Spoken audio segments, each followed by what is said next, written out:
Magandang araw po and mega love shoutout sa lahat ng ating mga manonood sa ang sulok ng mundo. Lalong-lalo na po sa Kalingap community. Ito na naman po si Kapitana Nihides ang magbibigay na naman ng reaksyon about dito sa mga pangyayari sa Kalingap community. Pero syempre bago po ang lahat, gusto kong batiin ng mega love shoutout ang founder ng Kalingap, ang tatay ng Kalingap na si Kuya Bal Santos Matubang, sa kanyang anak na si Kalingap Rab, at sa kanyang asawa na si Ate Edna Vlogs. Ayan. At syempre po, mega love shoutout din sa lahat ng mga vloggers at sa mga kapwa ko reactors dito sa Kalingap. At syempre sa mga masisipag nating mga charity vlogger at scouter ng Kalingap. Ayan. So, eto na naman, no? Ang dami na namang buzzers na pumapasok sa Kalingap despite sa walang tigil na pagtulong ng Kalingap sa pamumuno ng tatay at founder na si Kuya Bal Santos Matubang, na halos araw-araw merong mga tinutulungan, merong mga binibigyan ng pag-asa at panibagong buhay. At saka kasama dyan yung buong charity vlogger ng Kalingap at yung mga masisipag na scouter ay walang tigil na sa kakabas at gawa-gawa ng kwento. Lalong-lalo na dito sa mga bagong natulungan ng Kalingap na ngayon po ay masasabi nating mga Kalingap Angels. No? Dito nakafocus yung mga buzzers ay hindi na nila nabigyang pansin kung ano yung mga naitulong ng Kalingap. Una, nung tinulungan si Erica, grabe yung babas kay Erica, no? Dahil ang daming nagmamahal, ang daming nagsuporta na hindi ko alam kung talagang inggit ba ang umaapaw sa kanila or sabihin natin talagang gusto lang talaga sirain yung pagkatao ni Erica, di ba? Dahil sa siyempre, yung attention na punta sa kanya, di ba? Ang tulong, yung mga blessings, yung mga pagmamahal. So, nung binigyan ng pabahay program si Joy, ang dami ding nambabas kay Joy kung ano-ano na lang yung mga pinagsasabi. So, di ba? Kawawa itong mga bata na ito na ang hangad lang naman is mabago yung buhay nila at maipagpatuloy yung kanilang pag-aaral, pero naging biktima sila ng mga taong mapanghusga. Ngayon naman, itong si Dara, dahil nga sa tinutulungan din ng Kalingap at yun nga ay natin nakatira doon sa bahay ni Kalingap Rab dahil mayroong mga hindi magandang pangyayari at gusto ni Kalingap Rab na bigyan ng security, ng seguridad itong si Dara. So, dito, nagkita-kita or nagkaroon ng closeness itong Kalingap Angels na ito nga si Erica, si Dara, si Joy. Tapos ngayon, ang pinakamainit ngayon na bashing is dito nga kay Joy at kay Dara dahil doon sa nangyaring smack kiss na content sa TikTok. Alam niyo kung bakit ang daming mga pumapasok na buzzers? Kasi itong mga sumusulpot na mga reactor, 'di ba? Na ito yung mga taong for the sake of views and revenue, kung ano-ano na lang yung kino-content, kung ano-ano na lang yung pinagsasabi. Alam nyo ba, kaming mga legit reactor sa Kalingap, hindi kami basta-basta maka-react, hindi kami pwedeng basta-basta na lang magbigay ng reaction kasi meron kami mga restriction, meron kaming mga rules na dapat sundin na galing sa pamumuno or galing sa tatay at founder ng Kalingap. Pero itong mga walang basbas na mga reactor na ito yung mga nangunguna. Kayo yung mga tawag dito, kayo yung mga nagpo-provoke sa mga supporters at sa mga viewers para magsalita minsan ng hindi maganda. Hina-hype nyo yung mga manonood ninyo para magkaroon ng hatred dito sa puso. Kayong mga walang basbas na mga reactor, mga mukha kayong pera para lang maka-views and revenues, gumagawa-gawa kayo ng kwento. Alam nyo ba, yung smack kiss na yon, content sa TikTok yun, wala namang masama. Diba? Wala namang masama. Alam nyo kasi, si Dara, naging ate sa kanyang kapatid. Maaga niyang inako ang responsibilidad ng magulang niya para doon sa nakakabata niyang kapatid. Diba? Ginawa niya yung kanyang obligasyon bilang ate, pero never niyang naranasan magkaroon ng ate. So, dito sa Kalingap Angels, dito na nakita yung pagmamahal ng kapatid, pagmamahal ng isang ate na talagang hinahanap-hanap niya or gusto niyang ma-experience. At sa nakikita ko yung closeness nila ni Erica, nila ni Joy, di ba talagang kapatid ang turingan? So, ginawa ng issue ng mga fake reactor na ito, ginawa nyo ng issue, hinahype nyo yung viewers nyo, binibigyan nyo ng hatred yung mga viewers nyo para sila mismo ang magkakaroon ng hindi magandang impression or ng hindi magandang opinion doon sa mga pinapakita ninyo. As a content creator, minsan, nagiging artista tayo sa mga content natin. I don't know kung itong mga reactor na to na mga walang bas-bas ni Kuya Val, content creator ba kayo or talagang live streamer lang kayo at gumagawa ng fake reaction? As a content creator, minsan, nagiging artista din tayo, uma-acting din tayo in front of camera. Ang dami diyang mga gumagawa ng malalaswa, ang dami diyang gumagawa ng kabastusan, pero yung content sa TikTok na yon na nagkaroon ng smacky si Dara at saka si Joy, binigyan nyo ng mali siya. Binigyan nyo ng mali siya. Hindi ba pwedeng sabihin for content lang yon?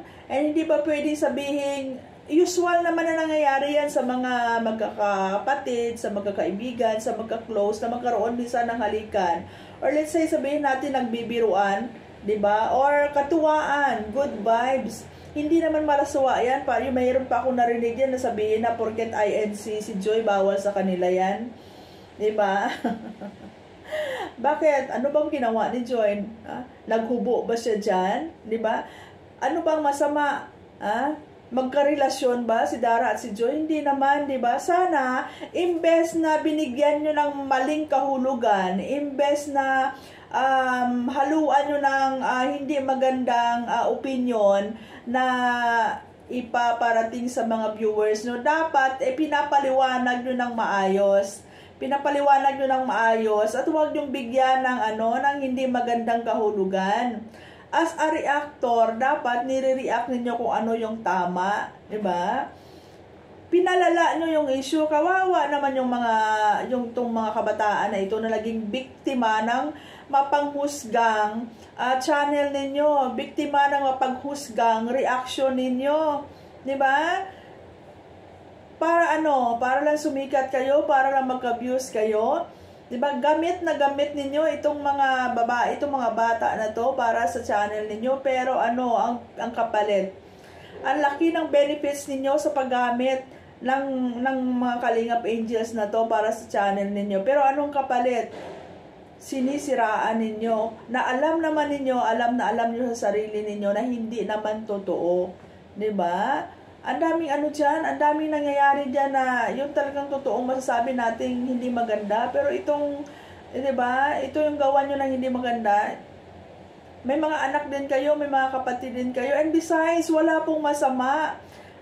Walang masama dun sa ginawa. Content yun diba? Content tayo. Sabihin na natin na halikan talaga ni Dara si Joy. Hindi pa pwedeng sisterly kiss, sisterly love. Dahil naglolong, diba, naghahanap ng pagmamahal si Dara bilang ate, diba? Naghahanap ng pagmamahal ng isang ate dahil nga sa maaga niyang inako yung responsibilidad niya sa pagiging ate, pero never niya na-experience magkaroon ng ate at never niya na-experience na makasalamuha sa mga ganitong klaseng friendship. Kita nyo naman yung lugar nila doon, sa bahay kubo na yung dalawa na sila ng magkapatid, di ba? So, dapat bigyan nyo ng inspirasyon, i-motivate nyo, gawan nyo ng inspirasyon, or gawan nyo ng magagandang kwento na mayroong makukuha or mai-inspire yung mga manonood ninyo.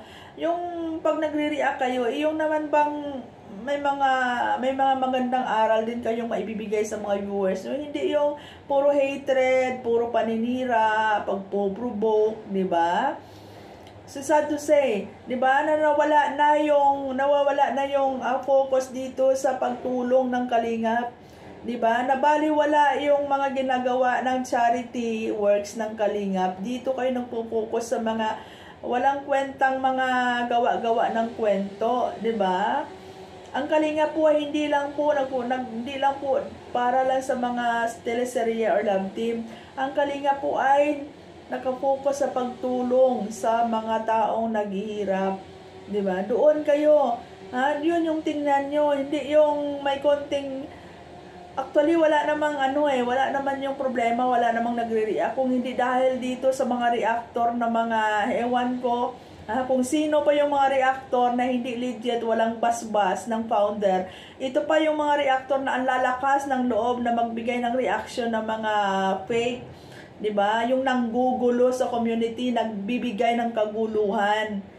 Kaming mga legit reactor, kami ingat na ingat kami mag-react, 'di ba? Kasi meron kaming mga restriction, meron kaming mga rules na sinusunod, 'di ba?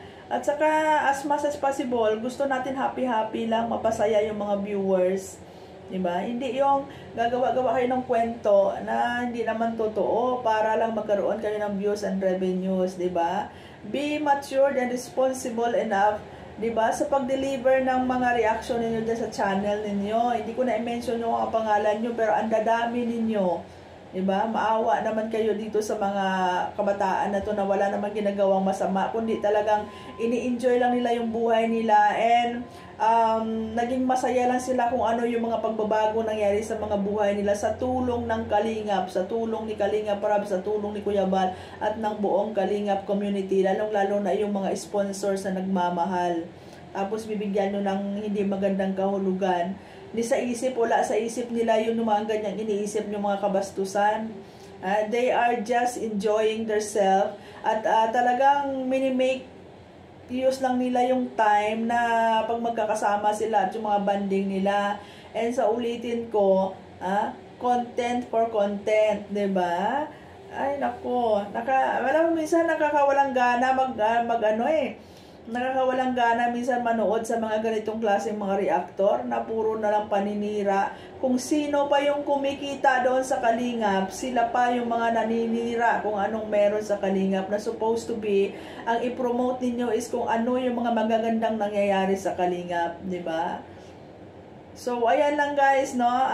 Maraming salamat at sana matigil na yung mga panggugulo ninyo. Pero, sabi ko nga, buzzer is always buzzer. Alam mo yung mga buzzer, minsan nakakatulong din kayo kasi kayo yung mga nagpapaingay sa community, kayo yung nagiging gasolina at battery para tuloy-tuloy ang pag-andar at tuloy-tuloy na makikilala yung community, di ba? Tuloy-tuloy yung expansion ng tawag dito yung pangalan ng Kalinga. Pero syempre, 'di ba? Pag meron tayong mga nakikitang mali, tama na natin habang maaga pa. Huwag nating hayaan na itong mga reactor na to na mga wala namang basbas ay sila pa yung mga nangunguna, 'di ba? Sila na nga yung pinagkikitaan nyo na nga yung mga Kalingap Angels ay sinisiraan nyo pa, 'di ba? So, sana magising na kayo. Oy, ang daming pwedeng i-react sa Kalingap. I-react nyo yung mga pagtulong na ginagawa ng mga charity vlogger natin, di ba? So, ayan, maraming salamat po. And ito po si Kapitana Nihay. So, ayan, kung bago pa lang kayo sa channel ko, please like, share, comment, and please hit the notification bell para maging updated kayo sa mga next reaction ko. And of course, ayan, huwag po natin kalimutan suportahan, i-like, i-share, at i-subscribe ang channel ni Kalingap Rab, ni Kuya Bal Santos Matubang, ni Ate Edna, at ng buong Kalingap partners, Kalingap charity vloggers, scouters, and sa mga kapwa ko reactors. Maraming salamat and God bless.